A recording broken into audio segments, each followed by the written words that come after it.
Her engine died with a sputter and a groan, like it had finally given up hope along with her. Alyssa gripped the steering wheel, knuckles white, staring out at the rain sliding down her windshield in trembling rivulets. The gas station she'd hoped to reach was still half a mile down the empty two-lane road, and her old Corolla refused to move another inch. She was 26 years old, with exactly $32 left in her checking account, no credit card, and no one she could call without tasting the bitter shame that rose in her throat. Thunder cracked overhead, and Alyssa felt a sob threaten to burst loose. She pressed the heel of her hand against her eyes, fighting the tears. She'd tried so hard, working 2 jobs, giving up everything she could, still coming up short every month. This car was her last means of survival, her way to get to work, to pick up groceries, to keep pretending she hadn't lost control of her life completely, and now it had betrayed her at the worst possible time. She reached into her glove box, found the stained business card she'd picked up from the auto shop a few miles back, the one that said Harris Garage, honest repairs, fair prices. It felt laughable. Even the fairest price was too much when you had nothing. Still, she had no choice but to call. Her voice wavered as she spoke to the woman who answered. I'm so sorry. My car broke down about 3 miles from your shop. I don't have a tow service, and I'm not sure what I'm going to hang tight, the woman interrupted gently. Where exactly are you? I'll send Mike out to you right now.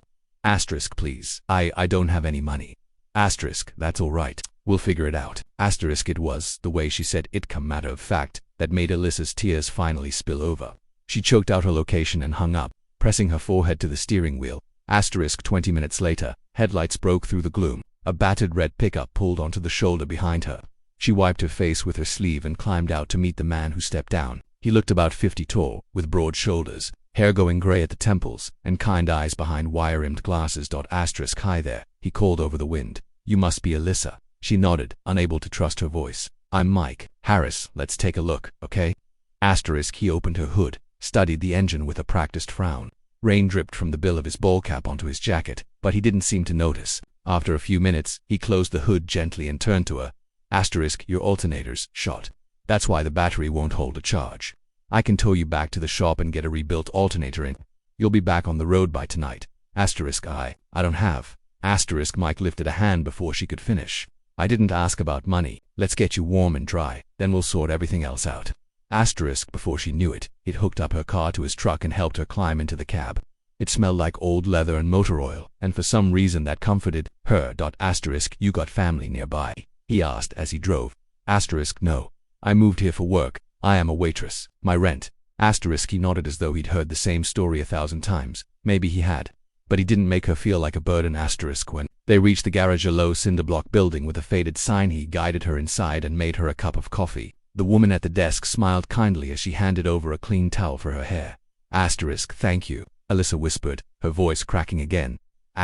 You're safe now, Mike said simply. Over the next few hours, he worked on her car while Alyssa sat on a battered sofa, hugging her coffee cup.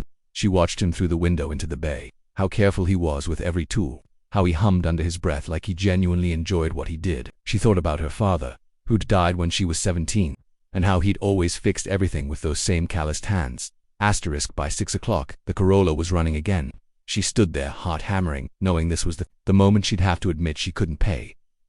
Mike pulled off his gloves and came over. All set. She swallowed. I'm so sorry. I don't have anything right now. But I swear I'll come back in.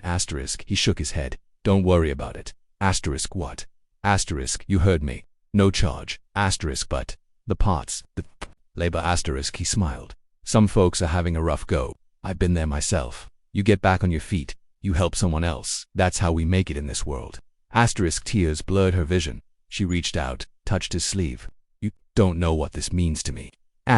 He nodded, like it was nothing. But as she drove away, Alyssa felt a warmth in her chest that hadn't been there in years, a fragile flicker of hope. The next morning, Mike arrived at the shop early as he always did. He liked the quiet before the phones started ringing. He'd just opened the bay doors when he noticed something odd. A sleek black Mercedes was idling at the curb. Then a silver Porsche pulled in behind it. Then a white Range Rover. He walked outside, wiping his hands on a rag. 3 drivers stepped out, each in immaculate suits. One of them, a tall man with salt and pepper hair, approached. Mr. Harris. Mike nodded warily. I'm Edward Lang. We'd like to speak with you, if you have a moment. Sure. Another man opened the rear door of the Mercedes, and a woman stepped out. Alyssa, but she didn't look like the anxious girl from the day before. She wore a crisp navy dress, her hair shining in the early sun. She walked up to him, smiling with eyes that brimmed with gratitude. "Mike, I hope you don't mind I told them about you." He blinked, confused. "Told who?" Edward Lang extended a hand. "I'm Alyssa's uncle. She didn't tell you yesterday, but she's part of our family. We own Lang Automotive Group. I'm sure you've heard of it." Mike felt the ground shift beneath him. Lang Automotive was the largest dealership and luxury service network in 3 states. Alyssa's voice was gentle. "I never wanted to lean on my family. I wanted to prove I could stand on my own. I was embarrassed to tell you who I was, but what you did for me, you didn't know any of that, and you helped anyway." Mike opened his mouth, closed it again. Edward smiled. "My niece insisted we come see for ourselves. She told us, you've built this shop alone for 20 years. You've helped hundreds of people who couldn't afford repairs. We'd like to offer you something." 2 more men emerged from the Range Rover, carrying briefcases. Alyssa looked into Mike's stunned face. "Uncle Edward would like to invest in your shop. He wants to help you expand new equipment, more staff, anything you need. You deserve it." Mike shook his head slowly. "This isn't necessary." "It is," Edward said firmly. "This world needs more people like you. We've done our homework. Your reputation is spotless. You treat everyone with respect. So consider this our way of saying thank you for helping our Alyssa when you had no reason to." He motioned to the others. One of them opened a briefcase and turned it toward Mike. Inside was a thick folder of contracts. From the look of it, a certified check with more zeros than Mike had ever seen in his life. His vision blurred. Alyssa stepped forward, taking his calloused hand in both of hers. "You saved me. I want you to let us do the same for you." For the first time in years, Mike felt his throat close around something too big to swallow. In the weeks that followed, the quiet little garage transformed.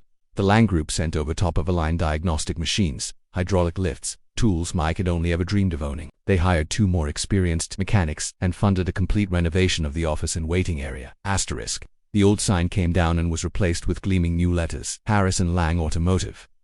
People in town couldn't believe it. Some said Mike had always been the best mechanic around, fair, honest, humble, and it was about time someone noticed. Others just shook their heads in wonder when they saw luxury sedans and SUVs lined up in front of his shop, waiting for service. Mike never lost the feeling of astonishment. Every time he unlocked the new glass front door in the morning, he half expected to wake up in his old rickety office, the coffee pot hissing and the phone ringing with another bill he couldn't pay. But the biggest change was the way people looked at him, the way they thanked him. Not just for fixing cars, but for reminding everyone that kindness mattered. That sometimes, when you gave without expecting anything, life found a way to give back.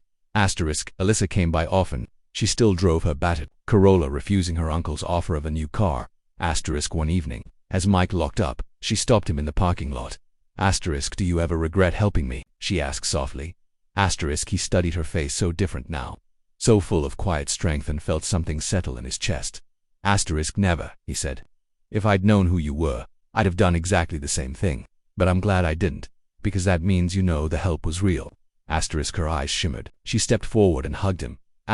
"You saved me in more ways than you know," she whispered. And in that moment, with the dusk settling over the new sign and the fresh painted walls, Mike Harris finally let himself believe that maybe he'd done something good enough to deserve all this. Not because he was special, but because he'd seen a woman stranded in the rain and couldn't stand to leave her there.